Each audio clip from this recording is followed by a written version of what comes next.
RTI1, le Trésor, les titres de ce lundi 19 août. Des voix se sont élevées vers le Dieu créateur. C'était hier dimanche lors de la clôture de la 34e Convention nationale des églises Foursquare. Aux côtés des fidèles venus de plusieurs pays du monde, le chef du gouvernement, Robert Begré-Mambé, qui a salué l'engagement des chrétiens pour la paix dans notre pays. Le gouvernement déploie sa stratégie pour protéger les jeunes contre le terrorisme et autres formes de criminalité dans le nord du pays. Plus de 2000 jeunes ont reçu des chèques dont la valeur totale est estimée à près de 700 millions de francs CFA. C'est au cours d'une cérémonie présidée par le ministre Bruno Namayekone qui leur a prodigué quelques conseils. Vous allez l'entendre. Et puis la journée mondiale de l'aide humanitaire est célébrée le 19 août de chaque année. Pour l'occasion, l'ONU a fustigé les violences inadmissibles qui se banalisent contre les travailleurs humanitaires, dont 280 ont été tués dans le monde en 2023. Un record nourri par la guerre à Gaza et qui risque d'être battu dès 2024. Bonjour à tous, bienvenue. Des prières pour la nation ont été dites ce dimanche matin en présence du chef du gouvernement. C'était au cours de la 34e Convention nationale de l'église Foursquare. Le Premier ministre Robert Begré-Mambé en a profité pour traduire toute la gratitude du président Alassane Ouattara aux fidèles pour leur engagement en faveur de la paix dans notre pays. Jean-Luc Mango. Voici, j'ai mis devant toi une porte ouverte. Tel est le thème de la 34e Convention nationale de l'église Foursquare de Côte d'Ivoire. Événement qui réunit chaque année des milliers de fidèles de cette église et qui a reçu pour sa clôture le Premier ministre Robert Begré-Mambé. Venus des 4 coins du pays et même de l'extérieur, les membres de l'église Foursquare ont prié pour la paix et la cohésion sociale en Côte d'Ivoire. La Bible dit: priez pour la ville dans laquelle vous êtes, parce que votre paix dépend de la paix de cette ville. Et c'est important pour nous, plus qu'un devoir, que nous puissions prier pour la cohésion sociale, pour la paix. Elle est tellement chère et c'est notre responsabilité en tant que chrétiens et pasteurs. Prier l'Éternel Dieu avec ses frères et sœurs, quelle que soit leur religion, est une grâce, selon le Premier ministre, qui a encouragé les fidèles de l'église Foursquare à continuer de prier pour que la Côte d'Ivoire soit un pays prospère. Je suis venu, au nom du président, encourager nos frères et sœurs afin qu'ils continuent de prier toujours le Seigneur pour que la Côte d'Ivoire soit un pays prospère, un pays de paix, un pays de fraternité, un pays d'amour profond les uns pour les autres. Notre seule richesse et la plus grande, c'est la Côte d'Ivoire et l'amour entre les frères et sœurs ivoiriens et l'amour envers tous les autres pays du monde. Nous sommes venus demander la grâce du Seigneur pour tout le monde, que le nom du Seigneur soit béni. Ce sont quelques 15 000 fidèles qui ont pris part à cette 34e Convention nationale, marquée par la participation d'une dizaine de pays et aussi par la présence du président mondial de cette église, l'Américain Randy Remington. Et pour se rapprocher du Créateur, il faut marcher dans les pas des personnages dans les livres saints. C'est ce qu'ont fait les chrétiens catholiques qui se sont rendus à Lourdes en France pour un pèlerinage. Ils sont allés comprendre la vie de Marie, la mère de Jésus, sur terre. Herman Yamia, Marie-Chantal Akanda. Ils sont venus d'un peu partout dans le monde pour célébrer l'Assomption à Lourdes en France. Cette fête qui commémore le thème de la vie terrestre de la Vierge Marie, Mère de Dieu, draine chaque année des dizaines de milliers de pèlerins en ce lieu rempli de témoignages. C'est avec joie que je participe à ce pèlerinage glorieux qui ravive ma foi et qui me rapproche davantage de mon Seigneur Jésus et de Notre-Dame de Lourdes, qui est la santé des malades. Je prie que le Seigneur puisse me donner la force de revivre chaque année ce pèlerinage afin que ma foi se raffermisse. C'est une grâce de se retrouver à Lourdes. C'est de bénir le Seigneur pour tous ses bienfaits et que la Vierge Marie environne tous les Ivoiriens et tous les pèlerins et que Dieu nous garde tous et bénisse la Côte d'Ivoire. Ce rendez-vous annuel, les chrétiens catholiques ivoiriens y ont également pris part grâce au gouvernement à travers la Direction générale des cultes. Certains sont venus renforcer leur foi chrétienne et d'autres par contre sont venus expérimenter les grâces du pèlerinage à Lourdes. Je suis protestant par mes parents. Mon père, M. Adouyedo Benjamin et ma mère sont protestants. Mais je crois quand même, à la puissance de la Vierge Marie. Et raison pour laquelle je suis là ce matin. Je vis ici en France, ça fait bientôt 5 ans, mais par contre c'est ma première édition de venir ici, sur cette terre bénite à Lourdes. Donc pour moi, l'Assomption, franchement, c'est quelque chose de bien. J'ai profité de la veillée d'hier là. C'était vraiment, c'est une bénédiction en fait. Je compte revenir pour l'année prochaine si Dieu me garde encore longtemps. Ce pèlerinage chrétien qui a conduit les pèlerins ivoiriens à Fatima au Portugal, à Lourdes en France, en passant par Loyola en Espagne, a permis aux participants de renforcer leur foi chrétienne et de prier aussi pour la paix et la cohésion en Côte d'Ivoire. Et ici en Côte d'Ivoire, la montée de la Vierge Marie au ciel a été célébrée. Rendons-nous à la paroisse Saint-Joseph d'Assikwa, à 12 km d'Adzopé, où les fidèles ont été invités à la responsabilité en tant que parents. Michel Mambo, Sogodogo. Double célébration à la paroisse Saint-Joseph époux du village d'Assikwa à Adzopé, dans la région de la Mé. 2021-2024, après 4 ans de dans la localité, l'abbé Éric Arthur Yapo passe la main à un nouveau curé. Messe de fin de mission couplée à la solennité de l'Assomption. Humilité, obéissance, disponibilité pour les autres, les maîtres mots de son homélie. L'abbé Éric Yapo appelle également les parents fidèles à être responsables à l'image de la Vierge Marie. Avec la Vierge Marie, tout ce qui est difficile devient facile. Tout ce qui est compliqué a une solution, a un dénouement heureux. Nous avons demandé à Dieu, par l'intercession de la Vierge Marie, d'avoir pitié de nous et d'écouter nos prières pour sauver notre jeunesse, pour sauver notre belle sous-préfecture d'Assikwa.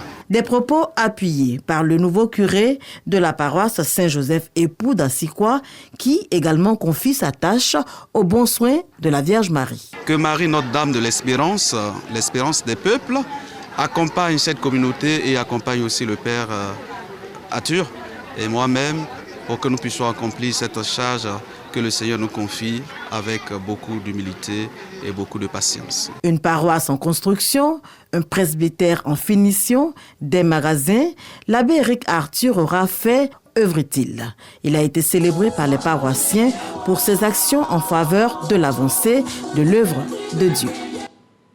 Autre volet de l'actualité, près de 700 millions de francs CFA octroyés pour accompagner 2055 jeunes dans le cadre du programme de lutte contre la fragilité des zones frontalières du Nord.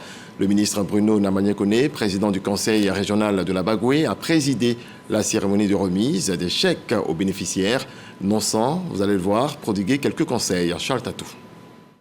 Programme de lutte contre la fragilité dans les zones frontalières du nord de la Côte d'Ivoire. La région de la Bagoué n'est pas en marge. Elle enregistre 2055 jeunes pris en charge à travers les différents dispositifs d'insertion professionnelle et d'appui à l'autonomisation au titre de la période 2023-2024.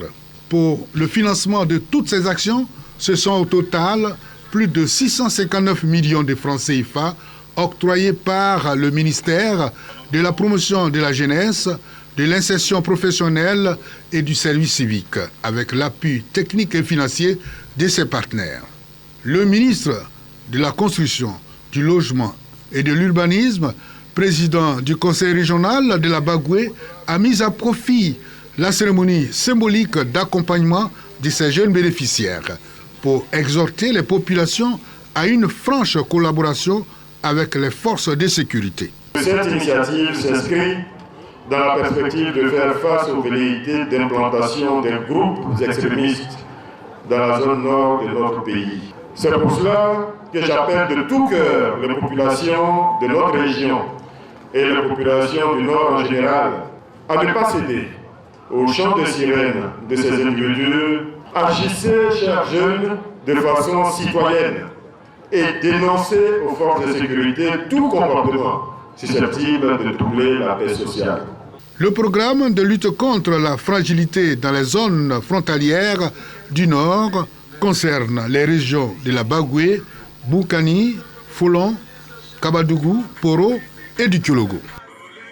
Et sur place à Abidjan, à Cocody, pour être précis, ce sont les femmes qui sont visées par cette signature de protocole d'accord entre la ministre de tutelle Nassene Touré et le programme DigiFemme. En ligne de mire, la formation des femmes aux compétences numériques et entrepreneuriales. Olivier Kra, à Média-Rassoba. Développer les compétences de la femme dans le digital et l'encourager à s'adonner au numérique pour une meilleure insertion professionnelle. Le sujet est au cœur de cette signature de convention. Ce programme qui améliore l'employabilité féminine est soutenu et encouragé par plusieurs partenaires techniques et financiers. Le numérique, c'est aujourd'hui, c'est pas demain. Et les personnes qui sauront utiliser le numérique pourront tirer parti de cette économie numérique qui a énormément d'opportunités. Et donc, c'est dans une démarche collective de croissance des individus, de croissance des femmes et d'amélioration de leurs conditions et surtout de compréhension de leur place en tant qu'acteurs économiques clés du développement de la Côte d'Ivoire. La digitalisation au cœur de la société. DigiFemme bénéficie à cette phase pilote du soutien du ministère de la Femme, de la Famille et de l'Enfant. Selon la tutelle, cette initiative participe au renforcement de capacités de la femme et à son autonomisation. C'est un événement, de mon point de vue, qui marque une étape significative dans notre engagement partagé envers l'autonomisation des femmes et l'égalité à travers les outils numériques.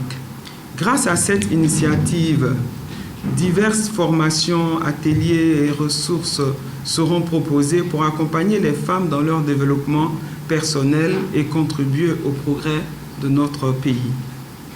Ensemble, nous élaborerons des programmes adaptés aux besoins des femmes sans en exclure aucune.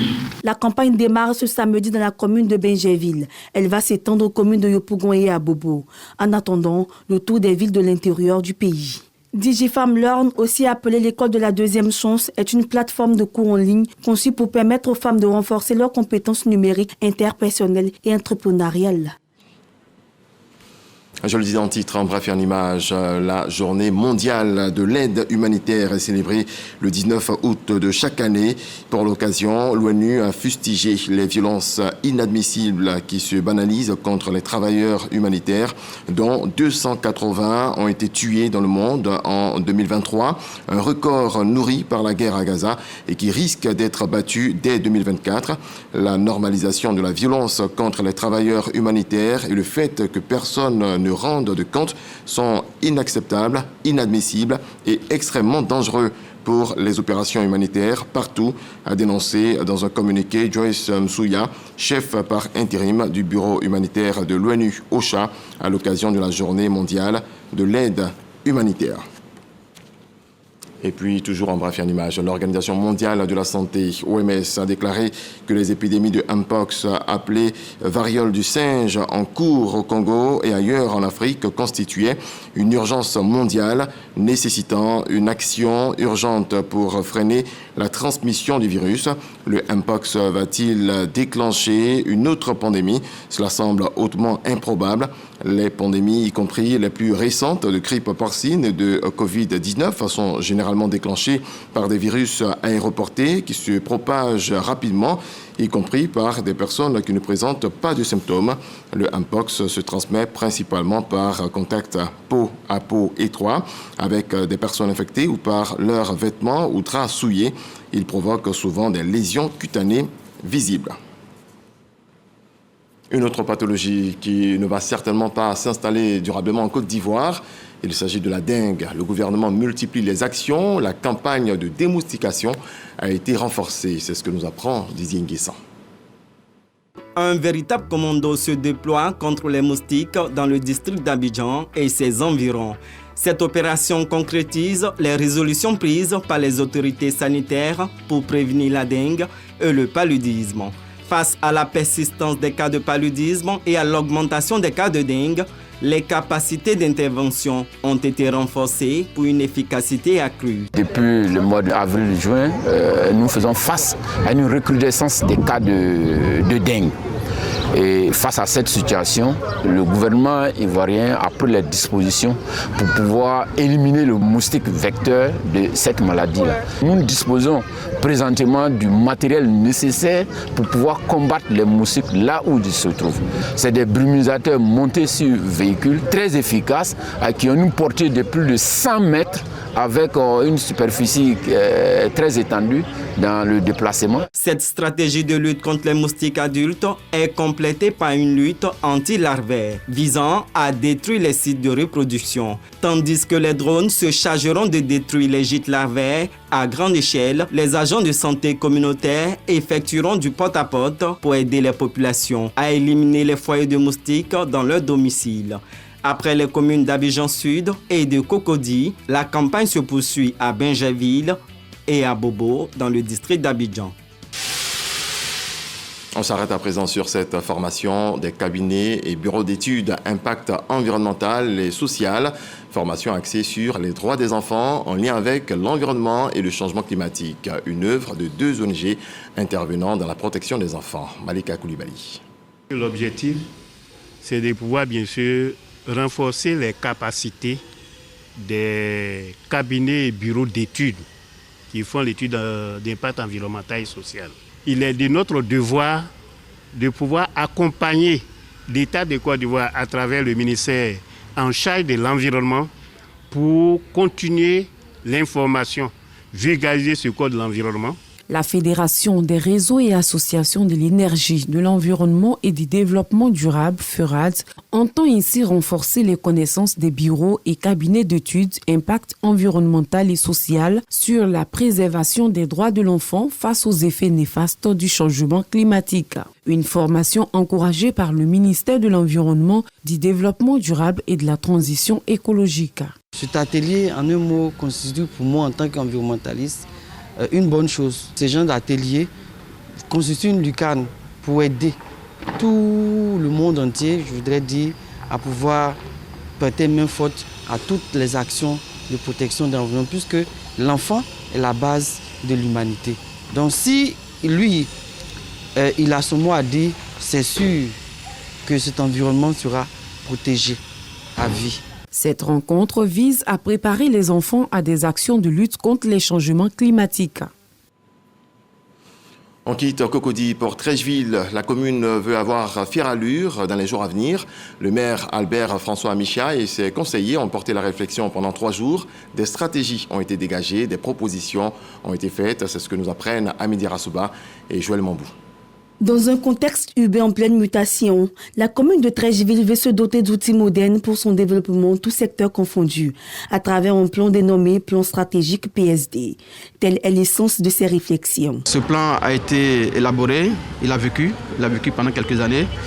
Et il était important pour la commune de faire un point d'arrêt pour voir si ce qui a été fait répondait à ce qui a été défini lors du travail qui a été fait en 2012. L'exercice a permis justement de ressortir les points positifs de ce plan, de retrouver ce qui a été moins bon et de se projeter dans l'avenir. Albert François Amichia, premier magistrat de Treichville, veut maintenir sa circonscription dans cette nouvelle dynamique où les enjeux de développement du Grand Abidjan ne sont plus négociables. Avons-nous l'appui de l'État ?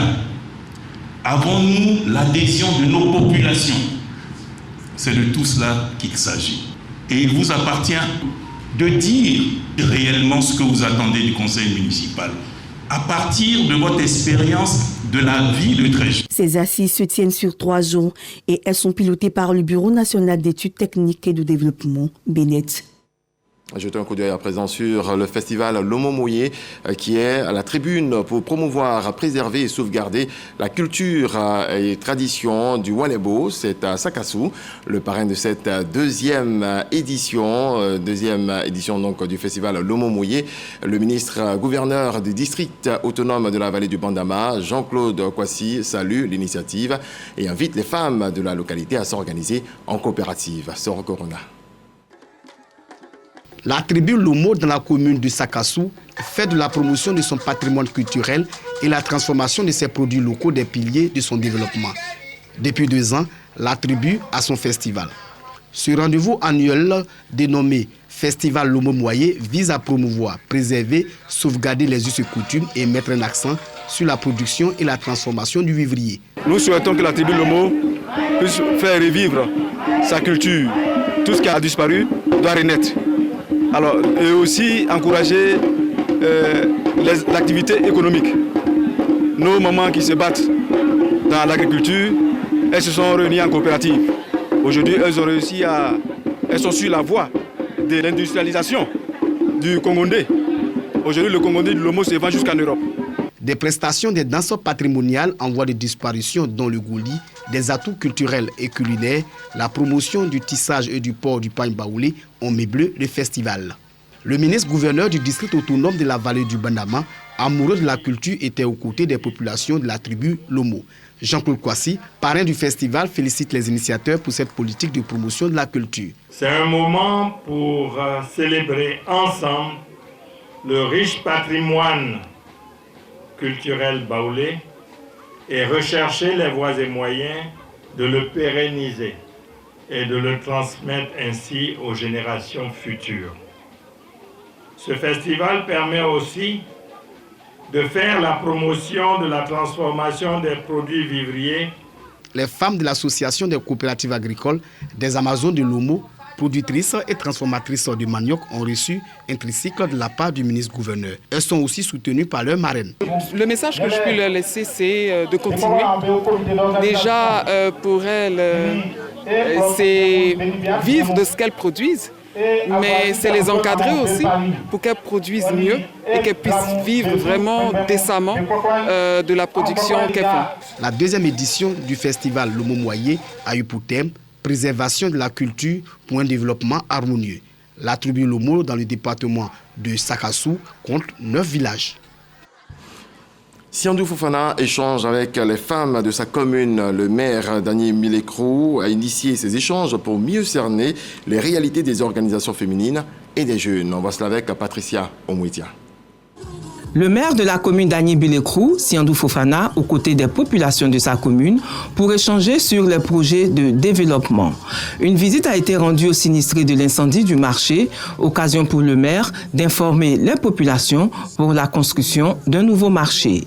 Nous disons vraiment merci au ministre Siandou Fofana pour ce qu'il fait pour la commune et pour ce qu'il fait pour les femmes d'Agni Bilekrou. Je voudrais profiter de cette occasion, lui demander un soutien, de nous soutenir, nous les femmes qui exerçons dans le métier de l'élevage, qu'ils nous soutiennent, qu'ils viennent nous appuyer.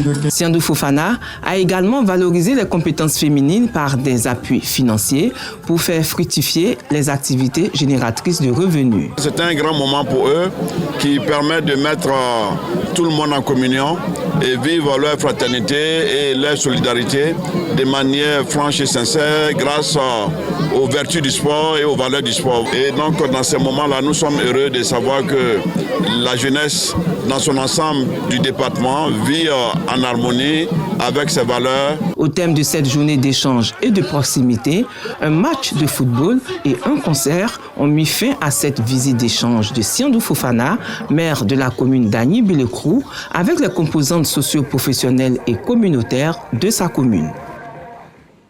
Aboudé Kwassikro, village situé dans la région de l'Agnébi-Tiassa, a son nouveau président de jeunesse. Il a été investi par le président des jeunes de Côte d'Ivoire. Obro Anissé veut rassembler la jeunesse autour des valeurs telles le travail. Abdoulaye Koné, Anjago. Grand moment de réjouissance dans ce petit village de la localité d'Agboville. Le nouveau chef d'Aboudé Kwassikro vient d'être installé dans ses fonctions. Sur la place publique du village et au moment de prendre la parole, il a placé son mandat sous le signe de la cohésion sociale. Il a aussi promis de sortir la jeunesse de l'oisiveté. Personnellement, je suis venu pour travailler. Je suis venu pour le développement. Aller voir les industries, aller voir les partenaires pour venir développer nos villages. Des idées et une volonté qui sont les bienvenues, selon les autorités administratives. Nous voulons poursuivre ce que nous avons commencé en lui prodiguant des conseils pour qu'il puisse mener à bien sa mission d'organiser les jeunes dans son village, collaborer étroitement sous les ordres du chef de village ainsi que l'administration, permettent que le développement de ce village d'Aboudé Kwassikro puisse se faire harmonieusement. Nous avons beaucoup de chantiers qui nous attendent parce qu'après notre investiture, on a beaucoup de choses à faire. Par exemple, comment organiser la jeunesse de notre village, comment entretenir le village, comment faire pour pouvoir réunir tous nos cadres du village. Et nous, la jeunesse, notre rôle, c'est de s'associer à la chefferie du village, à la chefferie des terres, pour que entre les cadres et les fils du village puissent avoir une cohésion totale. Aboudé Kwassikro fait partie des 3 villages du peuple Krobou.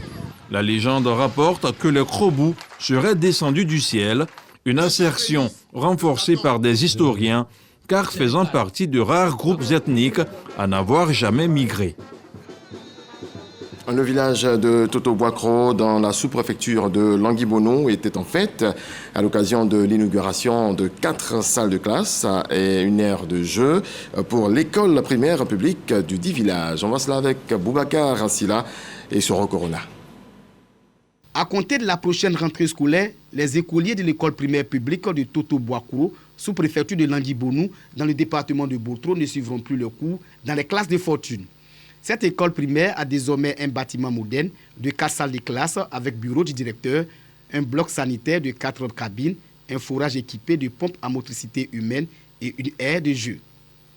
Un don de Osara EVI, une association de promotion de l'éducation, de la formation, de la santé et de la diversité culturelle. Par cette action, les donateurs et les partenaires veulent offrir aux apprenants de ce village du département de Botro une infrastructure éducative de qualité.